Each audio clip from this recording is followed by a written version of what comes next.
Chapter 1 of The Secret Garden. Recording by Ashley Jane. The Secret Garden by Frances Hodgson Burnett. Chapter 1.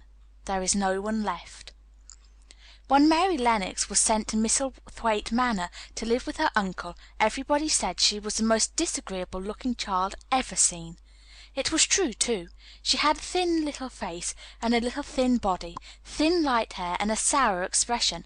Her hair was yellow, and her face was yellow, because she had been born in India and had always been ill in one way or another. Her father had held a position under the English government, and had always been busy and ill himself, and her mother had been a great beauty, who cared only to go to parties and amuse herself with gay people.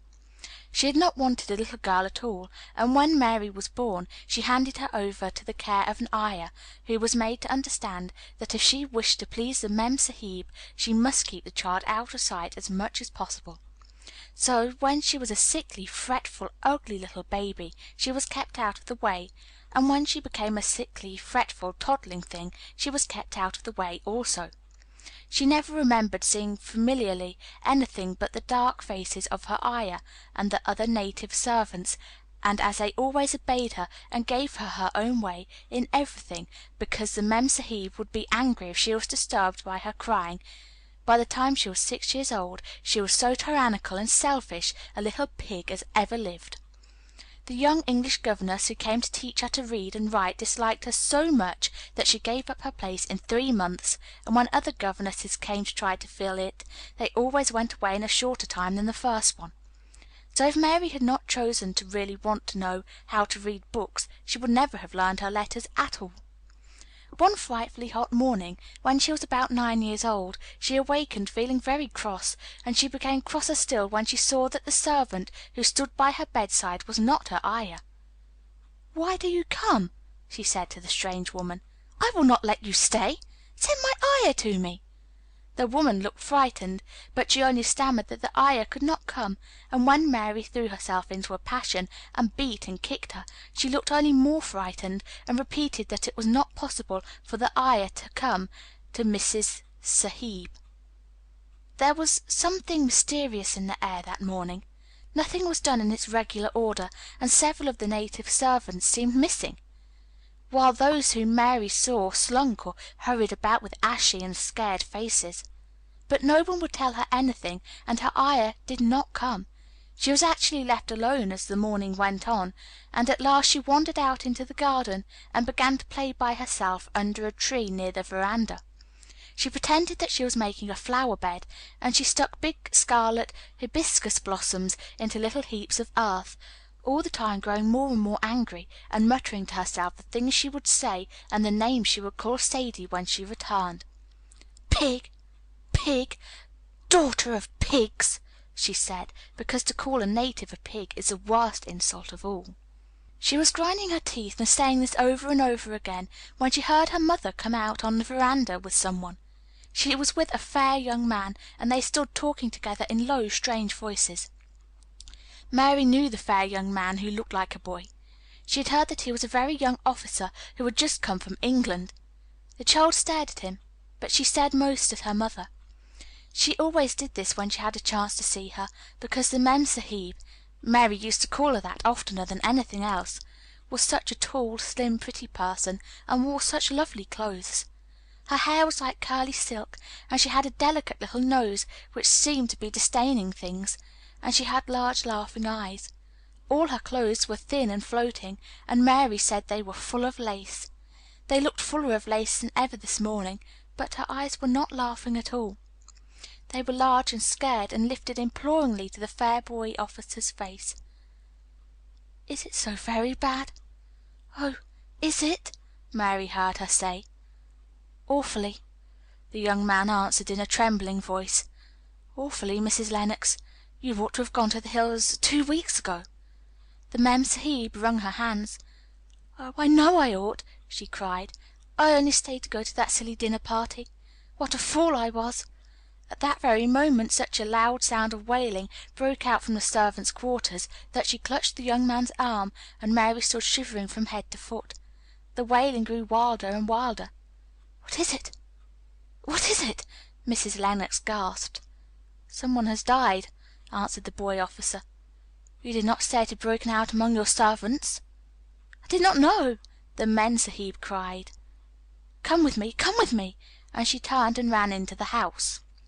After that appalling things happened, and the mysteriousness of the morning was explained to Mary. The cholera had broken out in its most fatal form, and people were dying like flies.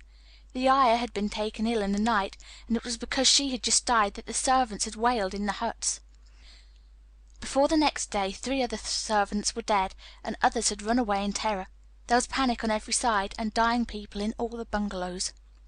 During the confusion and bewilderment of the second day, Mary hid herself in the nursery and was forgotten by everyone.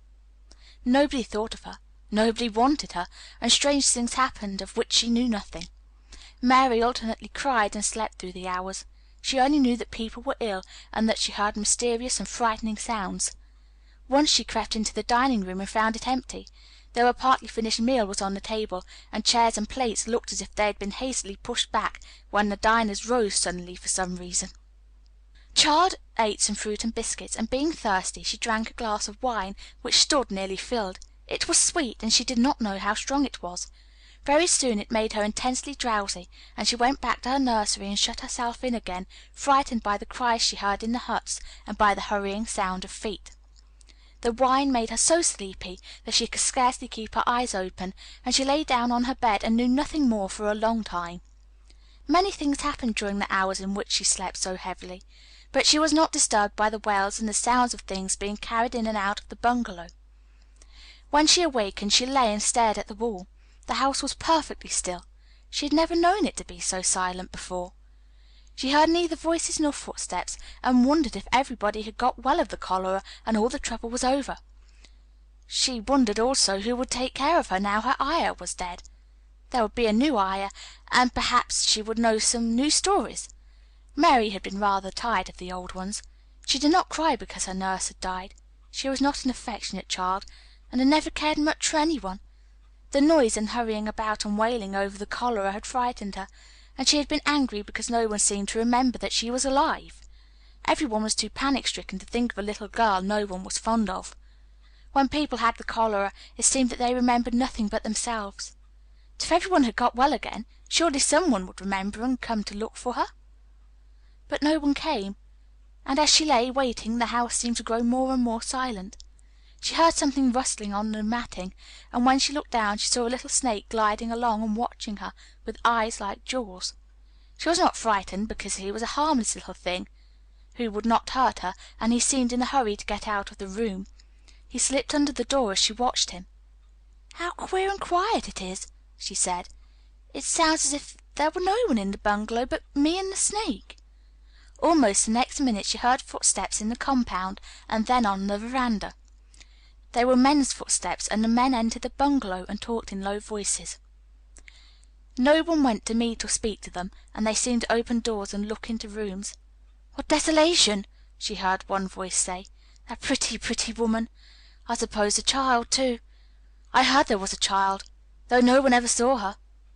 Mary was standing in the middle of the nursery when they opened the door a few minutes later. She looked an ugly, cross little thing, and was frowning because she was beginning to be hungry and feel disgracefully neglected. The first man who came in was a large officer she had once seen talking to her father. He looked tired and troubled, but when he saw her he was so startled that he almost jumped back. "Barney!" he cried out. "There's a child here! A child alone! In a place like this! Mercy on us! Who is she?" "I'm Mary Lennox," the little girl said, drawing herself up stiffly. She thought the man was very rude to call her father's bungalow a place like this. "I fell asleep when everyone had the cholera, and I've only just wakened up. Why does nobody come?" "She's a child no one ever saw," exclaimed the man, turning to his companions. "She's actually been forgotten." "Why was I forgotten?" Mary said, stamping her foot. "Why does nobody come?" The young man, whose name was Barney, looked at her very sadly. Mary even thought she saw him wink his eyes as if to wink tears away. "Poor little kid," he said. "There's nobody left to come."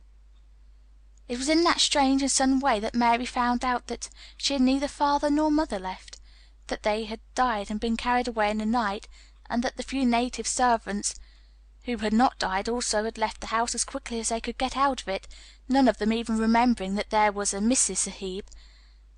That was why the place was so quiet. It was true that there was no one in the bungalow but herself and the rustling little snake. Chapter 2